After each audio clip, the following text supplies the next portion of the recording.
Katz and Cosby, entertaining and informative on the Red Apple Podcast Network. Well, we saw the stabbing that happened outside the synagogue here in New York. There was also this crazy guy in Berlin. There was an attack also in Paris. And who better than Dr. Zuhdi Jasser, John, to talk about it? He's president and founder of the American Islamic Forum for Democracy. And Dr. Jasser, you know, this is really frightening, this trend of these like virulent Islamists, what they're doing across America and what they're doing elsewhere around the world. How concerned should we be? And the saddest thing for me as an American is that, you and I and others who have been paying attention have been sounding the alarm from hearings and committee hearings in Congress since 2011 when Peter King started it to, media work, et cetera. And yet, at the most, they still are wrapped in the DEI identity politics and feel like somehow it's targeting Muslims when, in fact, it's an ideology. It's about a movement that is not just these are not lone wolves. There's no such a thing as lone wolves. These are byproducts of an ideology that divides the world into the land of Islam and the land of war. And the 80 million Muslims in Iran that are fighting against the death cult that is the IRGC, which is 10 million of that country, are on our side. The 80 million are on our side. So the majority are trying to defeat this theocracy. And who would better understand that than America? And yet, despite all the work we've been doing, we've seen amplification of this radicalization more and more. After October 7, we even see the far left now explaining away Hamas and explaining away just moral inverted evil as somehow having an excuse. And that's the problem, is that now in America's 250th, it's time to defend American exceptionalism. There's a reason they're flooding our borders, is because we're the main threat to the advancement of autocracy and theocracy across the planet, and the Marxist jihadists are working to destroy us, the Chinas and Irans of the world.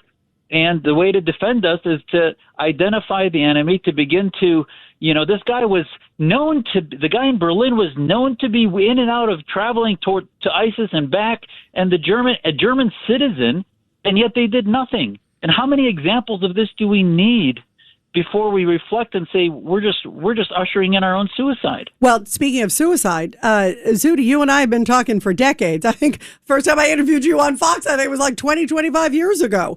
And I'm sitting here looking at this. And now today, we just had on right before you the Michigan GOP chair. You got Abdul El-Sayed, who kind of was making excuses for Iran, the regime, and didn't want to talk about the Ayatollah. Remember when he was killed? Because he said, a lot of my constituents are... We have people running for office. He's leading in the Democratic polls.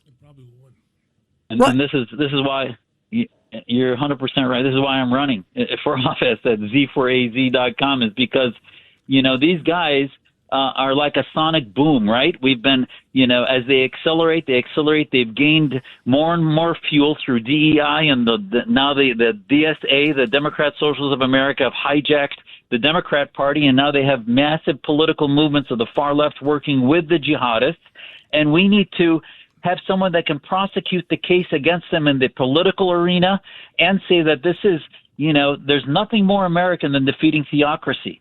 And yet the Muslim community has been silent about this, and we need to hold them accountable and end the bigotry of low expectations and end this sort of deference to letting them get away with just sort of being like the silent Germans. No, every Muslim that wants their kids to be Muslim should be part of this battle to preserve and protect America against the Abdul Sayyids, the Adam Hamawi in New Jersey that got elected, that was the blind sheikh, translator. All of these guys that are radicalizing the far left are coming to radicalize and destroy this country. That's what socialism is all about, is destroying the American dream. And we have Judge Richard Weinberg here, too. Doctor, good to talk to you again. That's why it's so important in your race for Congress in the 4th District of Arizona that we elect a common sense American Muslim, a real physician, a real patriot who served honorably in our Navy, who's been a leader in the fight against Islamist terrorism worldwide in this country. So how do we help you in your election, Doctor?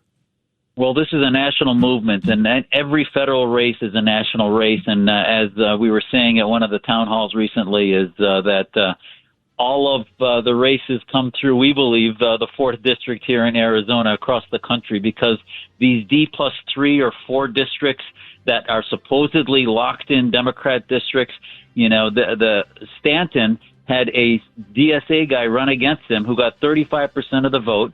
Our district has increased in Republican registrations and decreased by 15,000 Democrat registrations. So the independents are fed up with what the left is serving on their menu, and they're looking for alternatives of the 80-20 issue, folks, that believe in strengthening the economy and affordable health care, in sealing our border and having a national identity back again.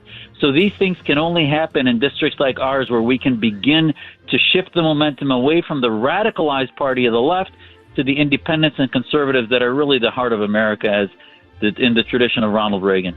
Well, we wish you so much luck. We need voices like yours in Absolutely Congress. essential that's for that sure. you're in Congress, Doctor. Thank you very, very much. Thank Anytime. you. Thanks for having me.